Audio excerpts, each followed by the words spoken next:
তার এই অধ্যত্বপূর্ণ বক্তব্যের আমি তীব্র নিন্দা করি, প্রতিবাদ জানাই। এই সরকার শুধুমাত্র একটি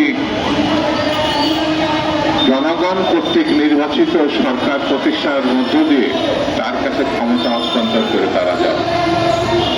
এটা কোনো রেগুলার সরকার না, নির্বাচিত সরকার না। কোন এক উপদেষ্টা বলেছিলেন তারা নির্বাচিত।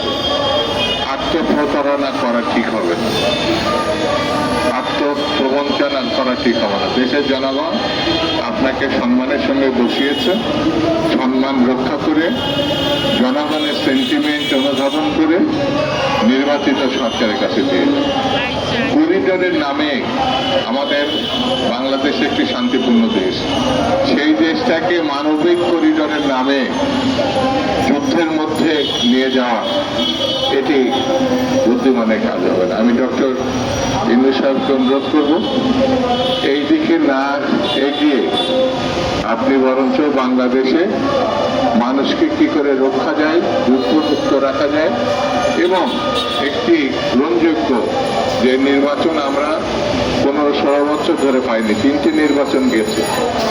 আজকের যে প্রজন্ম যাদের বয়স 25-30 বছর তারা একটা নির্বাচনেও ভোট দিতে পারে না, যাদের বয়স 35 বছর তারাও নির্বাচনে ভোট দিতে পারে না।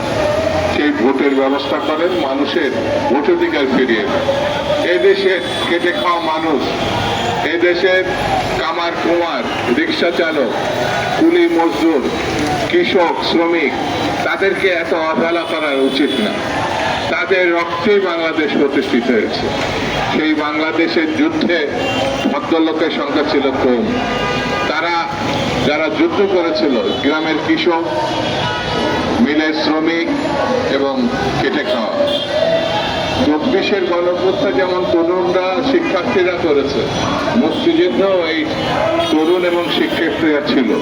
69-এর গণঅভ্যুত্থান, 90-এর গণঅভ্যুত্থান, 71-এর মুক্তিযুদ্ধ, ভাষা আন্দোলন, সবগুলো আন্দোলনে এদেশের ছাত্র সমাজের উদ্যোগ ছিল, অংশগ্রহণ ছিল এবং রক্ত দেওয়ার তারা নির্বিচারে জীবন উৎসর্গ করেছে।